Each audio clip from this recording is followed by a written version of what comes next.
Hello, अस्सलाम वालेकुम dear students. आज क्योंकि इलेक्ट्रिकल वर्कशॉप जो है it is actually a practical subject, but considering the fact कि जो अभी हालात हम जिससे गुजर रहे हैं, तो पहले कम से कम आपको मैं इंट्रोडक्शन दूं कि ये जो सब्जेक्ट है ये किस रिलेटेड है। अगर किसी को क्लास के मतलब इन बिटवीन क्लास अगर किसी को कोई भी क्वेश्चन हो, देन व्हाट ही और शी कैन डू कि चैट बॉक्स है वो चैट बॉक्स में लिख सकता है जो भी क्वेरीज हो इस सब्जेक्ट के रिलेटेड। जो इस सब्जेक्ट्स के नोट्स है वो मैंने आपको पहले ही ग्रुप में प्रोवाइड किए हैं। अगर किसी के पास अभी वो नोट्स नहीं है तो मेहरबानी करके वो नोट्स प्रोक्योर कर लेंगे। वो कैन ही और शी कैन मैसेज मी, मैं उनको वो नोट्स दे दूंगा। बट नोट्स के साथ साथ आपको ये पता होना चाहिए कि क्योंकि ये प्रैक्टिकल ओरिएंटेड सब्जेक्ट है तो कुछ चीज़ें ऐसी बेसिक चीज़ें हैं जो आपको पता होनी चाहिए। फॉर एग्जांपल मैं आपको ये बोलता हूँ कि अगर हम एज पर सिलेबस देखेंगे तो सिलेबस में पहले ही जो आपको पढ़ना है वो आपको जो पहला ही टॉपिक हमारे पास आता है वो ये आता है कि we have to study about electrical safety measures as mentioned in the electricity rules book and shock treatment including first aid. एक तो हमें जो भी safety measures electrical rule book में लिखे गए हैं वो हमें पढ़ने हैं, और जो शॉक ट्रीटमेंट हम किसी भी शॉक के वक्त जो भी हम ट्रीटमेंट करेंगे, तो वो चीज़ें हमें समझनी है कि खुदा न खास्ता अगर किसी को इलेक्ट्रिक शॉक मतलब लग जाता है, किसी भी कंस्ट्रक्शन वर्कर को या घर पे हो, रेजिडेंशियल हो, किसी भी जगह ये चीज़ हो, तो उस टाइम पे हमें क्या करना चाहिए, what we have to do. ठीक है, और फर्स्ट एड उसमें क्या क्या आता है जो हम कर सकते हैं। ठीक है, तो अगर हम पहले ही देखेंगे इस टर्मिनोलॉजी को कि हम जो नॉर्मली देखते रहते हैं कि वोल्टेज वोल्टेज चीज़ क्या है। ठीक है, तो अगर हम देखेंगे जर्नली, अगर हम as per Indian electricity rules देखेंगे या इलेक्ट्रिसिटी की जो रूल बुक है उसके हिसाब से देखेंगे, जो हमारे पास वोल्टेज है, वोल्टेज जो है it is generally divided into 4 groups. 4 groups में इसको डिवाइड किया गया है। ये आपको याद रखना है because you are from electrical background और आप इलेक्ट्रिकल इंजीनियरिंग स्टूडेंट्स हो और आगे भी माशाल्लाह आप इसमें और पढ़ना चाहोगे और एक्सेल करना चाहोगे। तो आपको ये जिंदगी भर याद रखना है कि जो एज पर इलेक्ट्रिसिटी रूल्स है हमारे पास खाली 4 तरह के वोल्टेज है जो उन्होंने डिफाइन किए। पहली वोल्टेज आती है जिसको हम बोलते हैं लो वोल्टेज। ठीक है, लो वोल्टेज, जो लो वोल्टेज हमारे पास है, लो वोल्टेज में आपको याद रखना है, लो वोल्टेज उस वोल्टेज को हम बोलते हैं जो नॉट एक्सीड हो 250 वोल्ट की। ठीक है, 250 वोल्ट से कम जो वोल्टेज है उसको हम लो वोल्टेज बोलते हैं। इसके बाद जो दूसरी टर्मिनोलॉजी आती है इसकी, उसको हम बोलते हैं मीडियम वोल्टेज। मीडियम वोल्टेज उस वोल्टेज को बोलते हैं जो नॉट एक्सीड हो आपके 650 वोल्ट्स के। ओके, और तीसरी जो इसकी और एक टर्मिनोलॉजी है हाई वोल्टेज। हाई वोल्टेज जो हमारे पास आती है वो नॉट एक्सीडिंग 33 किलो वोल्ट्स। ठीक है, और चौथी जो इसमें आती है हमारी वो है एक्स्ट्रा हाई वोल्टेज। वो हमारे पास रहती है, हमारे पास जो रहती है वो एक्सीडिंग 33 केवी। ठीक है, तो ये चीज आपको पहले समझ में आनी चाहिए कि जब भी हम वोल्टेज की बात करें तो हमें ये दिमाग में पहले ही आना चाहिए कि लो वोल्टेज उस वोल्टेज को बोलते हैं जो 250 से ऊपर नहीं हो, मीडियम वोल्टेज उसको बोलते हैं जो 650 वोल्ट से ऊपर नहीं हो, हाई वोल्टेज उसको हम बोलते हैं जो 33 केवी के हाई अबो नहीं हो, और एक्स्ट्रा हाई वोल्टेज हम उसको बोलते हैं जो 33 केवी के ऊपर हो। ये चीज आपको याद रखनी है। ठीक है, this is the first and the primary step. अब जो मैं बार बार कह रहा हूं आपको, electricity rule book as per, अगर आप देखोगे as per Indian electricity rule book जो है, एज पर इलेक्ट्रिसिटी एक्ट 2003 जो हमें बताता है, हमें उसके हिसाब से आज की डेट में चलना पड़ता है, ठीक है। There are various amendments in this rule book, but वो अमेंडमेंट्स को छोड़ के जर्नली अगर आप देखोगे 80 to 90% जो भी रूल्स है हमें इसी इंडियन इलेक्ट्रिसिटी एक्ट 2003 में जो एक्ट एक लागू हुआ था उसके बिना पे जो रूल बुक हमारे पास है, उसी रूल बुक के हिसाब से हमें इलेक्ट्रिसिटी या इलेक्ट्रिकल इंजीनियर्स को फील्ड में हमें उसी के हिसाब से काम करना है। अगर किसी को वो रूल बुक चाहिए, ही और शी कैन टेक्स्ट में, मैं वो रूल बुक भी आपको दे सकता हूँ, वो आपको पढ़नी है, उसमें बहुत सारे रूल्स है। इन टोटल अगर आप देखोगे उस रूल बुक में 143 रूल्स है, 143 रूल्स।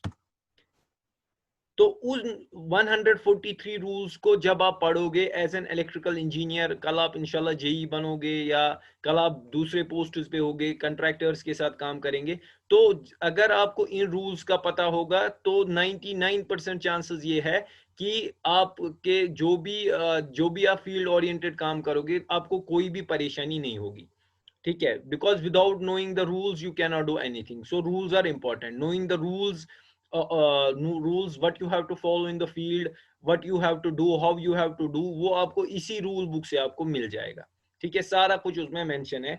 फॉर एग्जांपल इस रूल बुक में मैं आपको बताता हूं कि अगर आप ये रूल बुक खोल के देखोगे, what you will see, rule number 4 से रूल नंबर 10 फॉर एग्जांपल मैं लेता हूं, उसमें वो हमें क्वालिफिकेशन और पावर बताता है। जो भी इंस्पेक्टर्स फील्ड में काम करेंगे उनके जो पावर्स होंगे या क्वालिफिकेशन उनकी क्या होनी चाहिए, वो rule number 4 to rule number 10 हमें बताता है, ओके।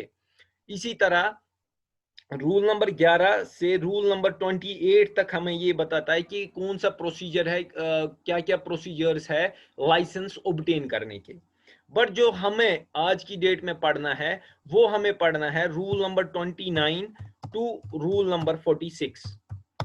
क्यों पढ़ना है? क्योंकि इन रूलों में क्या है, it deals with general safety requirement. क्योंकि हमारा क्वेश्चन ही है कि we have to deal with safety, जो भी सेफ्टी जो नॉर्म्स है उनके बारे में पढ़ना है। तो इसी जर्नल सेफ्टी रिक्वायरमेंट जो है हमारे पास, हम उन्हीं के रूल्स पढ़ेंगे। Rule from rule number 29 to rule number 46। For example मैं आपको एक रूल बताता हूं, रूल नंबर 35 जो हमारे पास है। रूल नंबर 35 क्या कहता है कि हमें जहां पे भी इलेक्ट्रिकल इंस्टॉलेशंस हो, जहां पे भी इलेक्ट्रिकल इंस्टॉलेशंस हो या मोटर, फॉर एग्जांपल मोटर वहां पे लगा है, जनरेटर लगा है, बड़ा ट्रांसफार्मर है या कोई भी इलेक्ट्रिकल इक्विपमेंट लगा है, वहां पे एक डेंजर बोर्ड होना चाहिए।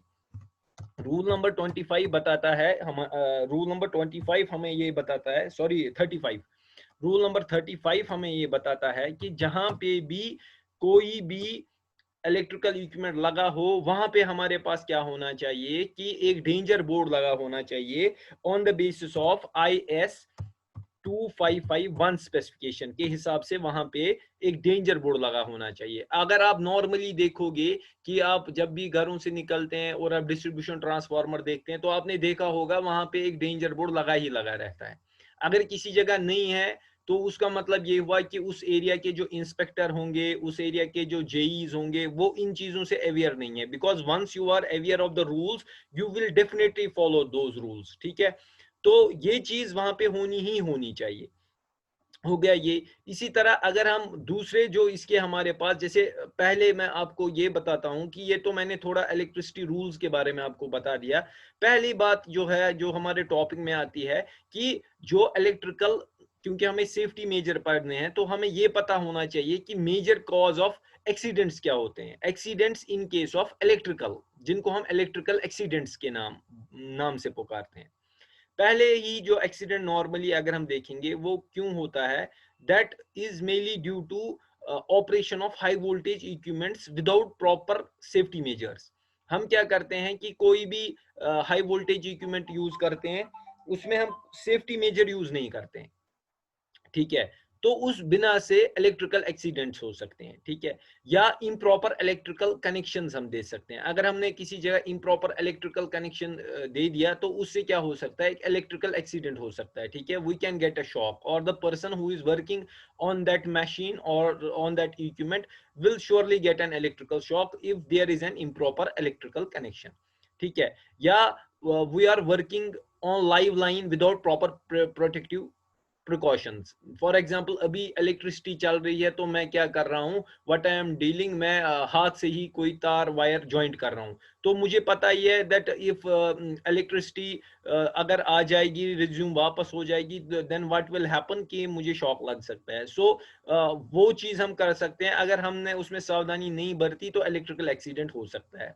या हम केयरलेसनेस करेंगे कि किसी भी इलेक्ट्रिकल इक्विपमेंट के साथ काम करते वक्त केयरलेसनेस करेंगे। फॉर एग्जांपल मेरे पास प्लायर है, ठीक है, स्क्रू ड्राइवर है, वो प्रॉपरली इंसुलेटेड नहीं है, तो it is a natural thing that we will get an electric shock.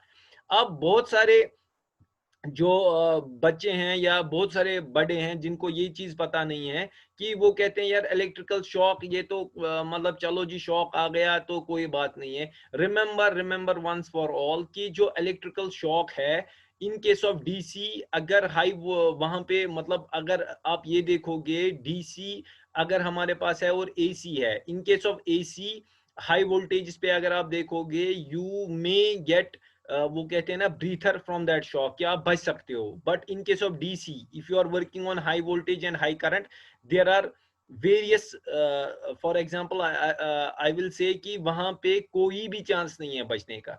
A student has raised a hand, हाँ बताओ।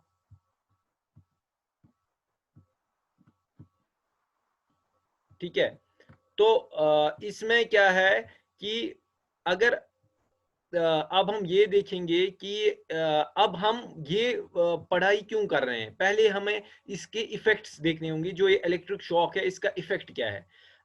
जो नॉर्मल हमारे पास सॉकेट घरों में आता है 15 एम्पियर का जो सॉकेट बड़ा रहता है, 3 पिन सॉकेट जिसको हम नाम बोलते हैं, वो 15 एम्पियर तक करंट कैरी कर सकता है। इसी तरह जो छोटे वाले सॉकेट्स होते हैं 6 एम्पियर वाले सॉकेट्स या 5 एम्पियर जो नॉर्मली हम बोलते हैं, तो वो 5 एम्पियर तक करंट को सप्लाई कर सकते हैं। ठीक है, that is meant for only 5 amperes, and जो बड़ा वाला रहता है वो that is meant for only 15 amperes. But current की रेंज में हम देखेंगे, अगर हम 1 मिली एम्प से 8 मिली एम्प तक देखेंगे, खुदा ना खास्ता अगर किसी को 1 से 8 मिली एम्प, मिली एम्प मतलब गो अके एम्पियर सम हिस्स, सो अगर खुदा रचुन कंस इंसानस लगे, व्हाट विल हैपन कि उसको थोड़ा बहुत शॉक लग सकता है, दैट इज परसिस्टेबल, परसेप्टेबल बोल सकते हैं उसको, बट पेनफुल नहीं होगा। मतलब उसको शॉक तो लगेगा बट उसको पेन उससे नहीं होगी। अगर 8 से 15 मिली एम्प की करंट फॉर एग्जांपल उसको शॉक आ जाता है, तो उससे पेनफुल शॉक होगा, बट मस्कुलर कंट्रोल उसमें लॉस्ट नहीं होता है। फॉर एग्जांपल शॉक तो लग गया बट उससे क्या होगा कि कोई भी उसको ऐसा नहीं लगेगा कि मसल उसकी ब्लॉक हो गई या मस्कुलर कंट्रोल वो खो गया। ठीक है, हाथ वाथ सब कुछ काम करेंगे उसको। उसके बाद अगर हम 15 से 20 मिली एम्प की जो करंट देखेंगे, अगर किसी को खुदा ना खास्ता वो शॉक लग गया, उसमें उसको पेनफुल शॉक लगता है और मस्कुलर कंट्रोल भी लॉस्ट हो जाता है, मतलब तमिस गस अक हिसाब अथ ती बिहत। ठीक है, इसके बाद अगर 20 से 50 मिली एम्प की करंट किसी को लग जाती है खुदा ना खास्ता, उसमें क्या है, एक तो मस्कुलर कंट्रैक्शन हो जाएगा, और दूसरी बात क्या हो जाएगी, उसकी जो ब्रीथिंग होगी उसमें उसको डिफिकल्टी हो जाएगी। सो एक पूरे शांश नित खलित कह ठीक है, तमिस गस ब्रीथ करनस मज गस प्रॉब्लम, बे गस मान के चलो एक हिसाब से मसल कंट्रैक्ट हो जाएगा।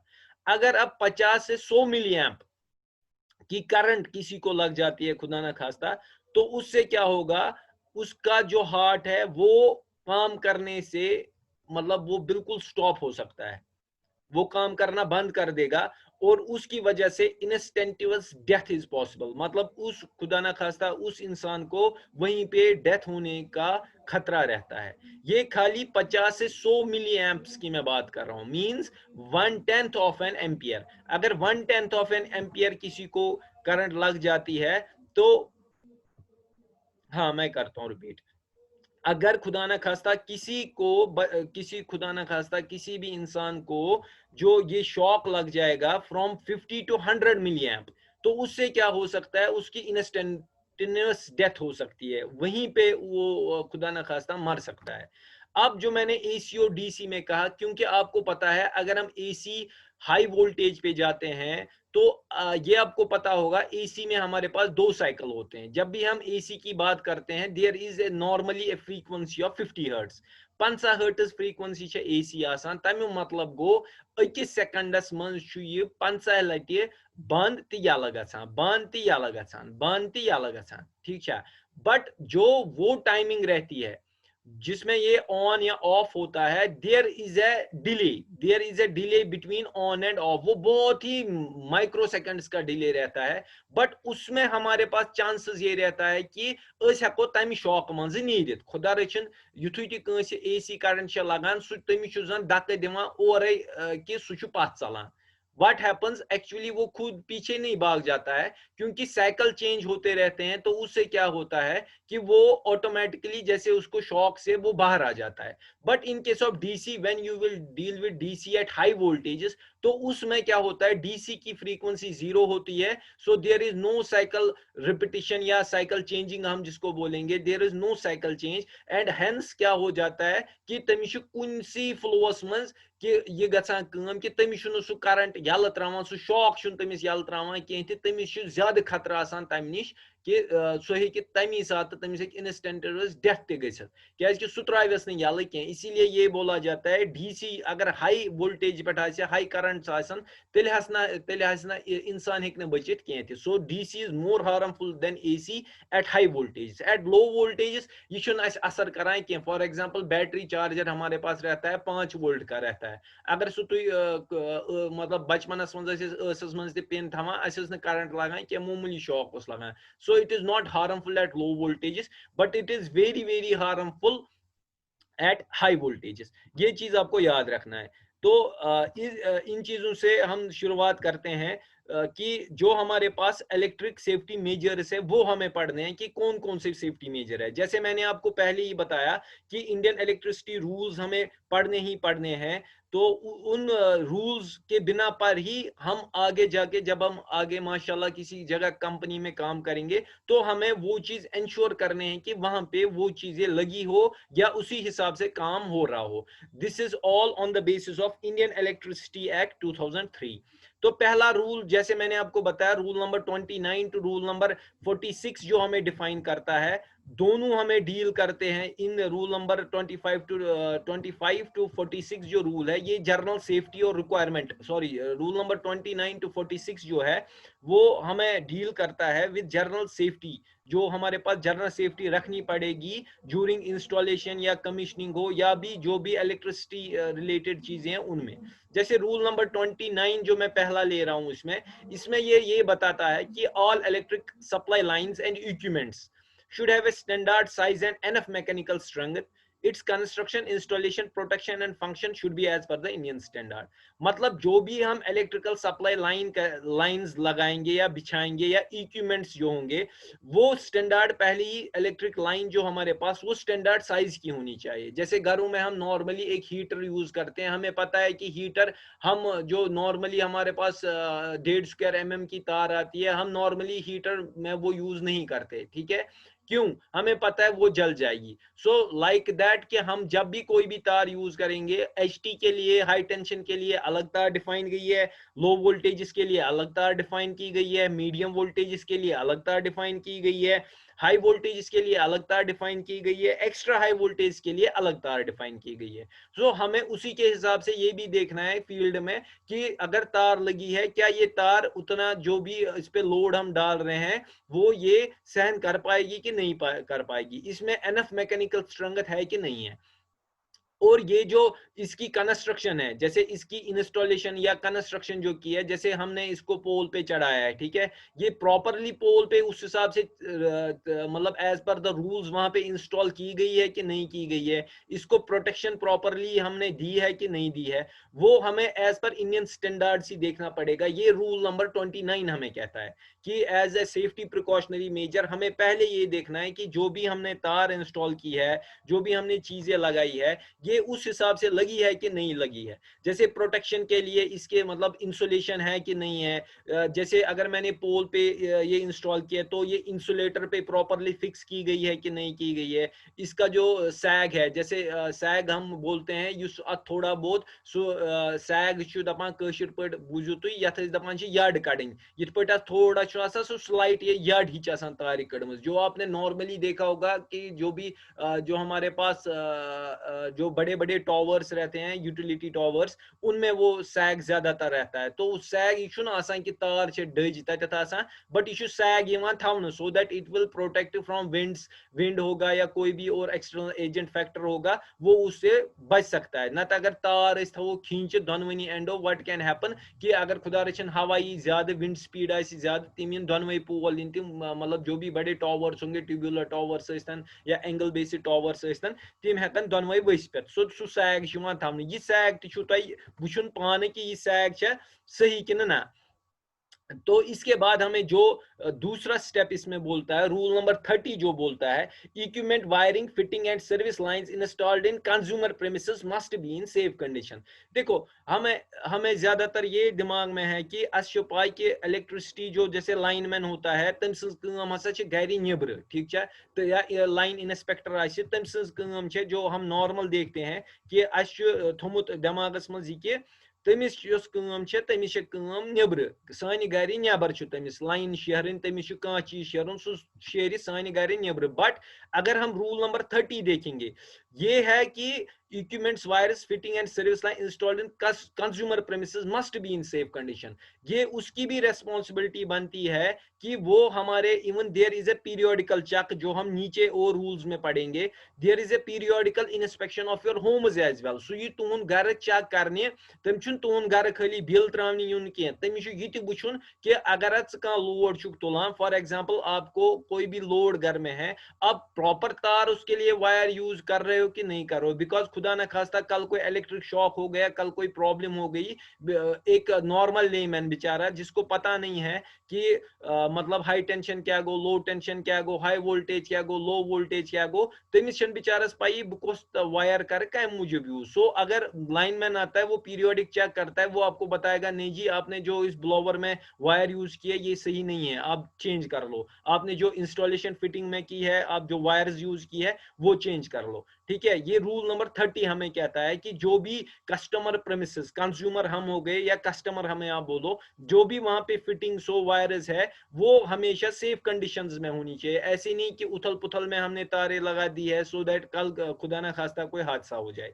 इसके बाद रूल नंबर 31 कहता है, it states that supplier should provide an iron clad cut out for all unearthed conductors except neutral and earth। हमें क्या करना पड़ेगा, एक iron clad cut out from all unearthed conductors except neutral and earth. हमें जो भी supplier है, जैसे नॉर्मल हम देखेंगे इलेक्ट्रिकल सप्लायर जो हमें सप्लाई करता है, वो क्या करना चाहिए, वो अपने ही एंड से जो भी अनअर्थनेड चीजें हैं उनके लिए एक आयरन क्लेड कट आउट करना चाहिए। आपको पता होगा जो भी हमारे पास घरों में आप देखोगे जो भी इलेक्ट्रिकल इंस्टॉलेशन पोल्स की रहती है, तो आप वहीं पे देखोगे तिम तार हिच बिछावा गोथी, तिम गोथी तत ग्राउंडिंग अक हिसाब अर्थिंग कर, वो यही रूल स्टेट करता है, rule number 31। It states that the supplier, supplier मतलब जो हमें ये इलेक्ट्रिकल बिजली या इलेक्ट्रिसिटी सप्लाई करता है, वो प्रोवाइड करना चाहिए iron clad cutout for all the unearthed conductors except neutral and earth, ठीक है। इसके बाद रूल नंबर 32 जो हमें कहता है, it states that the supplier should provide at the starting point of supply a conductor which can be identified as neutral to enable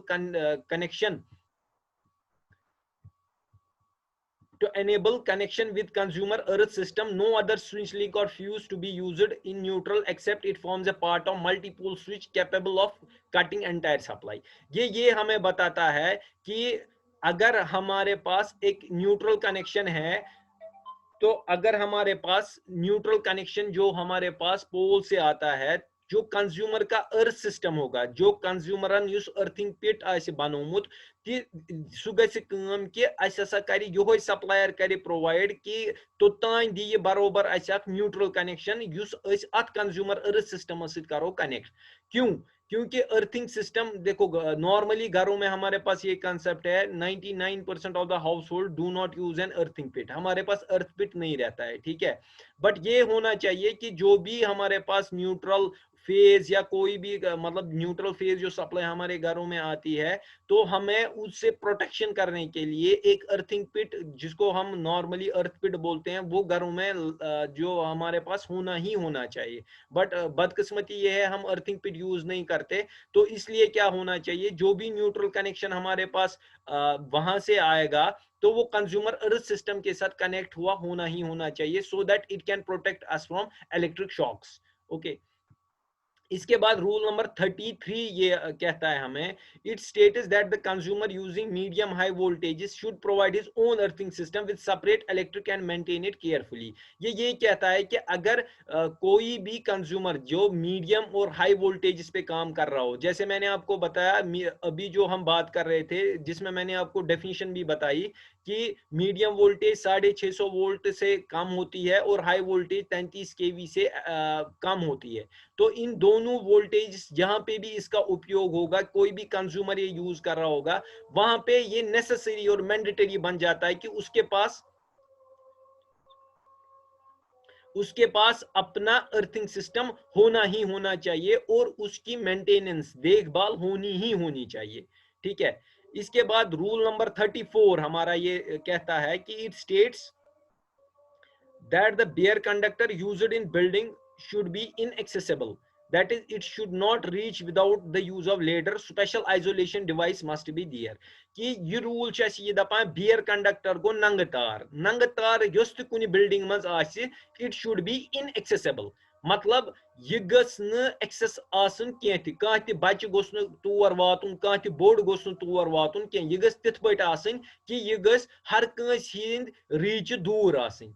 it should also be not to the reach without the use of ladder, मतलब हेरे वराई गस अत पे कह इंसान हेकुन पाने अथ सथ अथ लागुन कह। गो जैसे हमने ये रूल पढ़े, रूल नंबर 35 पे मैं फिनिश करता हूँ। Rule number 35 states that the caution notice about danger in Hindi as well as in local language should be affixed to motors, generator, transformer, transmission lines, poles etc।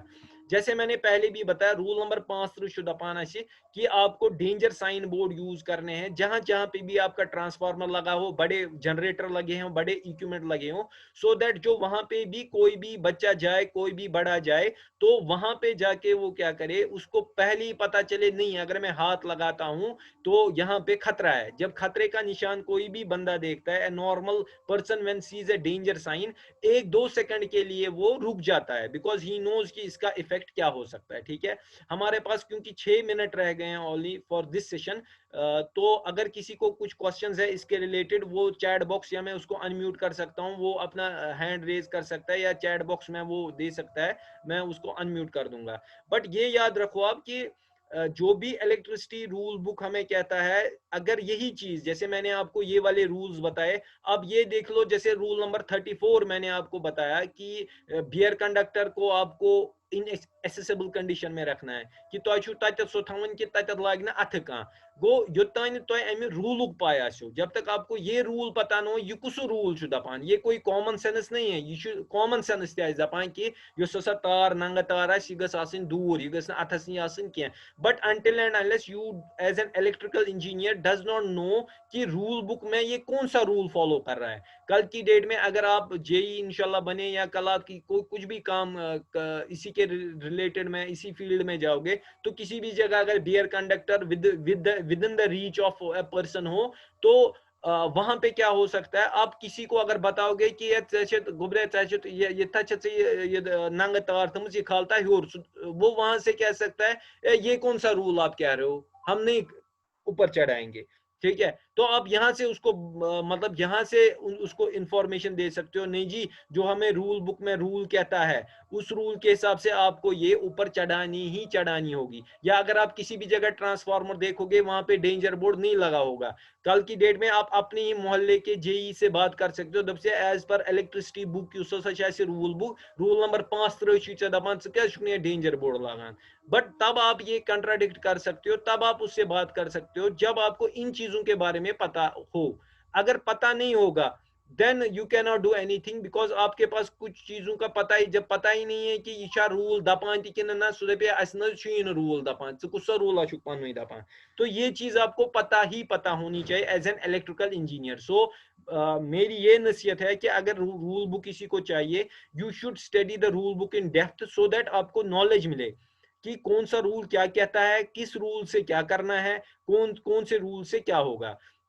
Even मैंने आपको ये बताया कि आप इसमें बहुत सारे रूल्स ऐसे देखोगे कि आपको जैसे इंस्पेक्टर जो होगा उसको आपको घर आना है, उसको देखना है there is a periodic check so वरी पत यतन 5 वरी यतन तमिस चेक करनु करन कि तला अंदर अमिस युस वायरिंग छ लगित सो छा फीजिबल वायरिंग कि ना, तमिस ये चेक करने कि सह करे लोड चे चेक, सह कर चेक चे ट्रांसफार्मर लगोमुत सह नी ट्रांसफार्मर या जो आजकल नॉर्मली हुकिंग होती है वो छोड़ के उसको ये काम भी देखना है। तम ये वुचन तला अम अगर घर तार लगम इफ ही और she has installed something in her home यह सही कि ना, यह एज पर द स्टैंडर्ड कि ना, बिकॉज नॉर्मल जो इंसान होता है उसको इन चीजों का पता नहीं रहता। ठीक है, मैं यहाँ पे आज का टॉपिक एंड करता हूँ। मेहरबानी करके जो भी आपको मैंने नोट्स दिए उनको गो थ्रू जाइए, किसी भी जगह इशू आ जाता है you can call me any time. ठीक है, if there is any issue regarding this subject I can help you out, जितना मैं कर सकता हूँ I will do my best। बाकी ये आप तक है कि आप कितनी मेहनत करोगे, because at the end of the day ये आपके लिए है, you have to learn the things। okay, if there is any question you can drop in a chat box, मैं जो आंसर है उसमें दे दूंगा। and here I can see there are only about 10 or 12 जो पार्टिसिपेंट्स है, बाकियों को या तो मुझे लगता है उनको लगता है हम बेवकूफ़ी कर रहे हैं, ठीक है, आपको क्लास देके, या उनको ये लगता है कि उनको सब कुछ पता है। I will surely tell you one thing कि डिप्लोमा आपके लिए बेस है। If you will skip this, कल की डेट में आप बताओगे we will go for degree, we will go for this thing, we will go for this thing, but we teachers try our level best to give our practical experiences as well. ठीक है, आप ये भी देखोगे किसी जगह transformer होगा तत केज बनाइए, ठीक है, यह केज बनाउन यह रूल बुकस मज लिखित कि कत कतमिस केज बनाउन, क्या खुदा रचन अख हैवान जानवर जन गाव अमिस कत पाई केज क्या गो। ठीक है, अगर नमिस पाई अत ट्रांसफार्मर ये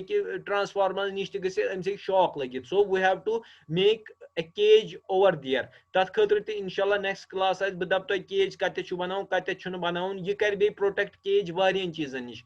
केज गो पंजरा हिसाब, यह कर वारियन चीजन नश प्रोटेक्ट, लाइक कि कुन साथ ये गसित कि खुदा रचन एक्सीडेंट गसान, गाड़ी चलावान, ये युथु ट्रांसफार्मर नश गो अम शॉक लगे, अगर केज यानी केजस टास, ठीक है, यह बचे। So if there are any questions you can post your questions और कमेंट्स, चैट बॉक्स है, आप उसमें चैट बॉक्स में डाल सकते हो। We have around 1 minute to go, अगर है कुछ तो आप प्लीज उसमें डाल दीजिए so that I can answer you.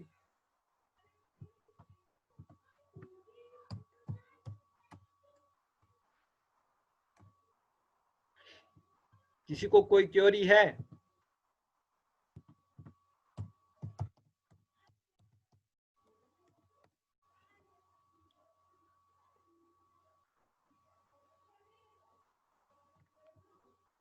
समझ आया आपको?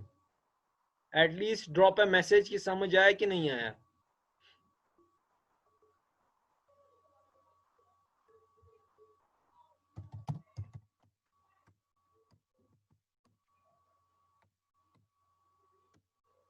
सो मैं आज की मीटिंग यहीं पे एंड करता हूँ। अल्लाह हाफिज। हाँ, मैं ये भी चेक करता हूँ कि मे बी अगर मैं ये वीडियो अपलोड कर सकूँ तो मैं अपलोड भी कर दूंगा for your future use. Okay okay, thank you.